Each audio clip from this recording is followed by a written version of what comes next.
Les pneus de la voiture de Keira crissent lorsqu'elle s'arrête après une interminable ascension. La nuit noire m'empêche de situer l'endroit où nous nous sommes arrêtés. J'inspire longuement, espérant que cette journée interminable s'achève enfin. Journée qui aura débuté dans les bras d'Ethan, mon ex-meilleur ami, avant qu'il ne devienne plus que cela pour de mauvaises raisons. Journée qui aurait pu se terminer dans le lit de Gabriel, le guide des Oréades et frère de Keira, avec qui je ne dois pas être pour de bonnes raisons. Du moins, il va falloir que je m'accroche à cette idée. Ce matin, je me destinais à rejoindre les Dryades pour éviter un conflit avec les Océanides. Et voilà que je m'apprête à leur déclarer la guerre. En même temps, le fait que Conrad, le chef des Dryades, qui se trouve aussi être le père d'Ethan, a abattu mes parents pour servir sa propre cause a légèrement fait pencher la balance. Ainsi, je me retrouve parmi les Oréades pour 3 mois. 3 mois pendant lesquels nous allons devoir faire croire que je vais rejoindre le peuple du feu, alors que nous nous préparerons en secret à affronter Diane et son clan, les Océanides. 3 mois d'entraînement intensif afin d'empêcher ma tante de causer plus de mal qu'elle n'en a déjà fait aux Théotites. Mais voyons les choses du bon côté. Il ne me reste plus que 94 journées à passer en compagnie d'un homme sculpté comme un dieu que je désire autant que je hais. Mon rôle au milieu de toute cette pagaille, je suis la guide légitime des Océanides. Si cette place revenait à ma mère, j'en suis désormais l'héritière. Devenue la plus grande ennemie de Diane, je sais qu'elle tentera tout pour me faire disparaître dès qu'elle en aura l'occasion. 94 jours, 3 mois, un véritable ultimatum. Je souffle longuement, ce qui n'échappe pas à ma conductrice. Tu es prête ? Prête à retrouver ton frère qui vient de me jeter comme une merde après avoir tout fait pour m'attirer dans ses filets ? Ou prête à convaincre les Oréades de risquer leur vie pour mener à mes côtés un combat que je ne suis pas sûre de gagner contre un clan entier de brutes sanguinaires ? J'inspire un grand coup et me tourne vers elle. Le plus étrange, c'est qu'une partie de moi l'est. Cette détermination qui m'a habité ces derniers jours m'a permis de réaliser des prouesses dont je ne me serais jamais cru capable. Si j'ai une infime possibilité de mettre un terme à la terreur que Diane exerce sur tout un peuple, qui est aussi désormais mon peuple, alors je me dois de la saisir. Et pour Gabriel ? Désolé pour ce que je vais dire, je sais à quel point vous êtes proches, mais ton frère a retrouvé ses habitudes de connard arrogant. Même si je comprends ce qui l'a poussé à mettre une distance entre nous, il n'était pas obligé de me traiter comme il l'a fait. Je ne t'en veux pas, je suis d'accord avec toi. Je crois que c'est bien la première fois qu'elle ne prend pas la défense de son frère. J'ai tiré un trait, tant pis pour lui. Un trait ? Genre un trait épais et bien droit tracé à la règle ? Ou des pointillés qui, de loin, en louchant, ressemblent à un trait ? Vous allez quand même passer 3 mois ensemble, et il est de loin le meilleur pour t'apprendre à te défendre. Tu ne vas pas pouvoir l'éviter longtemps. Un trait bien droit, Keira, au feutre noir indélébile. Je suis la première surprise par ma volonté, mais cette fois, il ne s'en tirera pas avec son sourire ravageur et ce regard irrésistible qu'il a quand... Et merde! Keira lève les yeux au ciel en observant mes pupilles. Je l'empêche de rester seule avec toi. Le fait qu'elle lise si facilement entre les lignes me fait sourire. Elle me connaît mieux que moi-même. Je la grippe par le bras pour m'approcher d'elle. Je veux que tu me colles pire que de la superglue extra forte. Pitié. C'est noté. Chaque fois qu'il s'approche un peu trop près de toi ou que vous risquez de vous retrouver tous les deux, je m'interpose pour te rappeler que mon frère est un connard arrogant. Merci, Keira. Aucun problème, me répond-elle avec la détermination d'un agent secret en mission. Une règle, un feutre, de la colle. On devrait peut-être y aller avant d'avoir fait le tour des fournitures scolaires. Elle rit pendant que nous nous extirpons de sa voiture. Je scrute les alentours, mais dans la pénombre uniquement rompue par une demi-lune, je ne distingue rien. Seule une forte odeur de pain me parvient. Le froid cinglant qui me gifle le visage m'indique que nous sommes en haute altitude. Keira me tend une veste et une paire de baskets, puis me fait signe de les mettre. J'abandonne sans un mot mes sandales de verre pour enfiler des chaussures qui, avec ma robe blanche de créateur, doivent me donner un style improbable. Nous slalomons à travers les voitures qui pointent toutes vers une immense plaque rocheuse à la texture étrange. Keira s'en approche avec un large sourire. Je lève la tête et reconnais enfin l'immense relief dont les contours se dessinent malgré l'obscurité. On peut vraiment entrer là-dedans sans crainte? Je veux dire, c'est un volcan. Un volcan endormi, rectifie-t-elle. Du moins, c'est ce que pensent les anthropos. Les géologues en charge de son étude sont des oréades. Vous êtes de grands malades. Et pourquoi ne m'avez-vous jamais fait venir ici? Elle pose sa main délicatement sur la paroi lisse et ferme les yeux.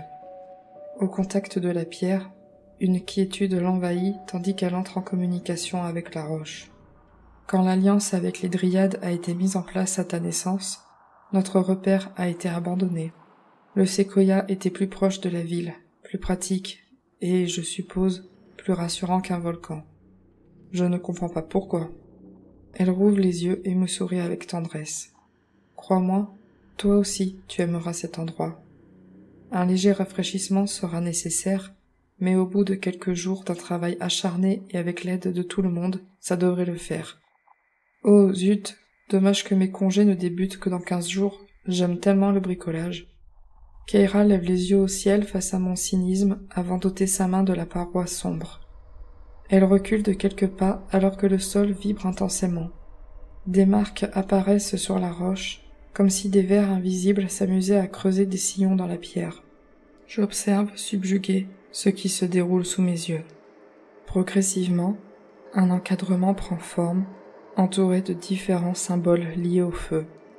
Alors que les vibrations se tarissent sous mes pieds, une lueur incandescente illumine les détails de chaque motif jusqu'à ce qu'une secousse plus intense me fasse vaciller. Keira me retient par le bras pour m'éviter de perdre l'équilibre. Une fois stabilisée, je relève la tête vers la paroi et découvre qu'un large passage s'est creusé dans la roche. Ouah, ça c'est une porte. Fière de son effet, elle me presse d'entrer. Allons-y, ils vont s'impatienter. Je suis Keira à travers un dédale de galeries aussi étroites que sinueuses. Si j'espérais qu'il fasse moins froid à l'intérieur d'un volcan, c'est raté. Je frissonne d'autant plus que la faible lueur de la lune, maintenant trop lointaine, ne me permet plus de voir où je mets les pieds. Mon éclaireuse ne semble pas dérangée, elle paraît connaître le chemin par cœur. Une odeur de bois brûlé imprègne mes narines et me fait grimacer. Moins concentré sur ma marche, je trébuche sur une surface dure. Je me rattrape de justesse sur le bras de mon ami. « Ça va? Tu n'as rien ?» ?»« Oui, merci, mais je n'y vois rien. Je veux bien tenter de nous éclairer si tu veux, mais... » Avant que j'aie le temps de finir ma phrase, une boule de feu jaillit entre nous et illumine la galerie. « Tu as déjà troué le plafond de ma voiture. Alors on va remettre ton spectacle pyrotechnique à un autre soir si ça ne t'ennuie pas. » Je relâche son bras en lui adressant une grimace puérile. J'observe sur le sol l'objet de ma cascade improvisée, une large pierre noire. Il y en a partout sur notre passage. C'est un miracle que je sois parvenu jusqu'ici sans trébucher plus tôt. Les galeries s'effondrent. Keira acquiesce tristement en reprenant la marche. J'observe la boule de feu qui danse au-dessus de nos têtes et remarque d'étranges formes sombres sur les murs. Ne me dis pas que ce sont des chauves-souris. Alors, je ne te le dis pas, surtout que je n'en suis même pas sûre. La taille des araignées est assez impressionnante par ici. Tu disais quoi déjà, que j'allais adorer cet endroit ? Au détour d'un virage, elle esquisse un sourire. J'en suis certaine. Tu préfères que j'éteigne la lumière, comme ça tu ne les verras plus ? Si tu fais ça, je hurle. De peur qu'elle le fasse vraiment, je presse le pas. On est presque arrivé. Au virage suivant, un halo lumineux apparaît, mais je n'entends toujours aucun bruit. Tu es sûre qu'ils sont là ? Certaine. Nous pénétrons ensemble dans une salle aussi imposante que le hall du séquoia, si monumentale que même les torches qui parsèment les murs ne me permettent pas d'en distinguer les contours. En revanche, niveau féerie, on repassera. Des pierres volcaniques sont éparpillées sur le sol et diverses plantes et mauvaises herbes ont poussé de manière désordonnée. Pour faire simple, c'est un grand bordel. J'ai vraiment du mal à imaginer la splendeur des lieux, même en redoublant d'efforts pour tenter de me projeter. Comment peuvent-ils envisager de tout remettre en état pour cet été? Je fais quelques pas pour rejoindre la centaine de personnes que compose le groupe des Oréades lorsqu'une salve d'applaudissements se met à pleuvoir. Surprise, je me penche vers Keira. Ils font quoi, là? Elle soupire. Ils t'applaudissent. Elle me retient alors que je m'apprête à faire demi-tour. Ne sois pas idiote, reste là.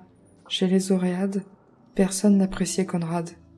Nous pensions que son expérience nous aiderait, mais plus le temps passait, et plus nous nous rendions compte qu'il n'agirait pas contre Diane. Le fait que tu aies osé lui tenir tête ce soir t'a permis de gagner la reconnaissance et l'admiration de mon peuple. Gabriel, debout sur une roche volcanique plus conséquente que les autres, m'adresse un hochement de tête. Il semble ravi de l'initiative prise par les siens. De presque tous les siens, puisque les visages figés de cette vipère d'Estelle et de son frère Victor ne m'échappent pas.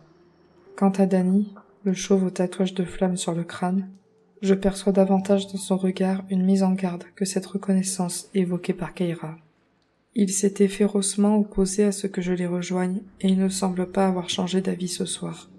Keira presse sa main dans mon dos afin de me forcer à avancer. Elle m'accompagne parmi la foule jusqu'au rocher où se tient Gabriel. Puis, elle s'approche de moi afin d'être sûre que personne ne nous entende. « Allez, Calypso, ta quête pour récupérer ta place a déjà commencé. Ils doivent voir en toi la guide que tu peux devenir. » Je lui lance un regard désemparé avant que Gabriel ne m'attrape par le bras et me hisse sur son promontoire de fortune sans que j'aie le temps de réagir. Les applaudissements cessent pour le laisser prendre la parole. « Oréade, je suis heureux de vous voir ici, réunis chez nous, après si longtemps. Les Oréades ne se sont jamais laissé dicter une ligne de conduite, et il était temps que nous retrouvions notre liberté. Conrad nous a menti, il nous a trompés. Il a accepté les agissements de Diane en les passant sous silence de peur des représailles. Mais nous allons reprendre notre destin en main. Grâce à Calypso, nous avons désormais une issue. J'observe un à un les regards posés sur moi. Je déteste être au centre de l'attention. À cet instant, je préférerais me trouver n'importe où, mais pas ici. Bon, sauf aux côtés de Diane et de ses serpents immondes, peut-être.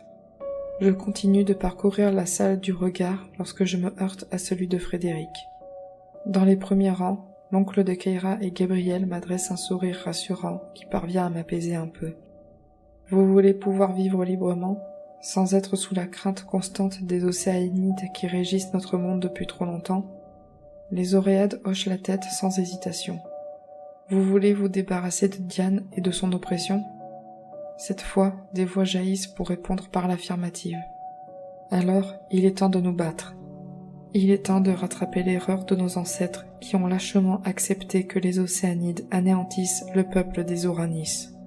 Il est temps de laisser exploser ce feu qui fait bouillir nos veines pour rappeler à tous les Théotites de quoi les Oréades sont capables. Des clameurs d'excitation envahissent la salle et stoppent Gabriel dans son discours. Il attend quelques secondes avant de se reprendre. Si, d'ordinaire, l'entraînement estival nous permet de nous améliorer, cette fois, ça ne suffira pas. Tant que nous n'aurons pas atteint nos limites, tant que nous ne les aurons pas surpassées 1000 fois, alors ça ne sera pas assez. Nous allons devoir être meilleurs que les Océanides, meilleurs que nous ne l'avons jamais été. La conviction que Gabriel met dans chacun de ses mots est accompagnée par la lueur incandescente de ses iris. Sa qualité de leader ne fait aucun doute. Les membres de son clan sont tous suspendus à ses lèvres. Mais l'expression de son visage change alors qu'il reprend sa respiration. Je dois être honnête avec vous. Je ne sais pas ce qui nous attend. J'ignore dans quoi je vous embarque et si nous réussirons. Je ne peux pas vous mentir, vous assurer que ce n'est pas risqué. En fait, notre plan est plus que risqué, il est insensé. Diane va tout faire pour conserver sa place. J'ai donc décidé de ne rien vous imposer. Ce n'est pour une fois pas le conseil qui votera. Nous ne poursuivrons cette quête que si vous décidez de nous suivre. Tous. Car si nous attaquons Diane, vous serez tous exposés à de lourdes représailles. Je le fixe, totalement abasourdi par ce qu'il vient de dire. Un silence absolu s'abat sur l'assemblée. Gabriel me scrute alors. Je ne décèle dans son regard aucune tentative de manipulation. Il est sincère. Si, habituellement, la poignée d'oréades que constitue le conseil décide pour tous, cette fois, il en a décidé autrement. Une fois la surprise passée, je comprends sa décision. La tension qui règne dans ce lieu lugubre me paraît durer une éternité, jusqu'à ce qu'une faible lueur attire mon regard. Une fine flamme jaillit du bout des doigts de Frédéric. Elle s'élève et vient s'arrêter à une 50aine de mètres au-dessus de nous. Sans attendre, Keira fait de même. Quelques instants plus tard, des dizaines d'oréades les imitent, illuminant peu à peu la pièce. Alors, c'est ainsi que l'on vote chez les oréades. C'est plus original que de jeter des papiers dans une urne. Au bout de quelques minutes, une fragile 50aine d'oréanes a décidé de nous suivre. Les contours du hall, auparavant bien sombres, commencent à se dessiner. Les parois derrière nous semblent s'animer sous le reflet des flammes. Des formes sculptées dans la roche apparaissent sans que je ne parvienne à distinguer de quoi il s'agit. Je reporte mon attention sur les récalcitrants et ne suis pas surprise de trouver parmi eux Estelle, Victor et Dany. Je crois que je peux définitivement les rayer de la liste de mon fan club. Gabriel ne semble pas s'en soucier puisqu'il sourit en s'adressant de nouveau aux siens. Même si je n'en ai jamais douté, je suis une fois de plus fier du courage qui transpire dans le sang des oréades. Je vous remercie pour la confiance que vous me témoignez ce soir et que vous témoignez à Calypso, ajoute-t-il en se tournant vers moi. Les semaines qui nous attendent promettent d'être particulièrement éprouvantes, mais vous me connaissez, je ne me ménagerai pas pour nous porter vers la victoire. Je propose que nous nous réunissions tous les 15 jours afin de procéder à de nouveaux votes, jusqu'à ce que votre décision soit unanime. Gabriel semble avoir pensé à tout. Alors, comme les autres, je lui fais confiance et me dis qu'il ne nous emmènerait pas dans ce conflit sans un plan très, très solide. Je n'ose intervenir et le laisse agir avec les siens comme il en a l'habitude. Et malgré ma rancœur à son égard, je ne peux que concéder qu'il a cela dans la peau. Bon, la journée a été mouvementée et comme vous le voyez, nous avons du travail avant de redonner à notre foyer sa grandeur. Rentrez chez vous. Nous nous retrouverons demain matin pour entamer un grand ménage avant de pouvoir débuter l'entraînement la semaine prochaine. En voyant les portions de roches qui jonchent le sol et les plantes grimpantes qui se sont invitées partout où je pose les yeux, je ne peux que valider. Cependant, j'ai quelques réserves concernant la partie grandeur. Les oréades ne demandent pas leur reste et se dirigent déjà vers la galerie par laquelle nous sommes arrivés avec Keira. Je fais de même et descends du rocher avec la ferme résolution de ne pas accorder un seul regard à Gabriel. Les fines flammes élevées dans les airs commencent à perdre de leur éclat dans une salle désormais déserte. Keira m'attend patiemment, bien décidée à mener à bien sa mission. Alors que je me dirige vers elle et le passage à côté duquel elle se trouve, un ton autoritaire me stoppe net.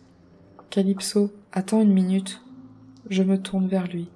Cet air suffisant qu'il affiche me ramène à tant de souvenirs. Et merde, cet été va être une véritable torture. Keira avait raison. Tu as parfaitement bien joué ton rôle, et comme s'il ne s'était rien passé. Je te félicite. Rien à voir, secoue-t-il la tête, presque amusé que j'ose reconnaître cette capacité d'adaptation chez lui. Il faut qu'on parle du plan et que... Il ose vouloir me parler du plan maintenant, après tout ce que j'ai eu à surmonter aujourd'hui, après m'avoir forcé à admettre mon désir pour lui, pour qu'ensuite il me fasse comprendre que je ne représentais rien. Je lui ai fait confiance. Je suis exposé et il m'a rabaissé et insulté. Je fixe Keira en me mordant les joues pour ne pas craquer. J'ai eu ma dose pour aujourd'hui, concédai-je. Je suis certaine que ça peut attendre demain. Bonne nuit, Gabriel. Il retrouve son sérieux lorsqu'il comprend qu'il n'obtiendra pas gain de cause ce soir. Il a beau diriger une centaine d'oréades, je ne suis pas l'une d'entre eux.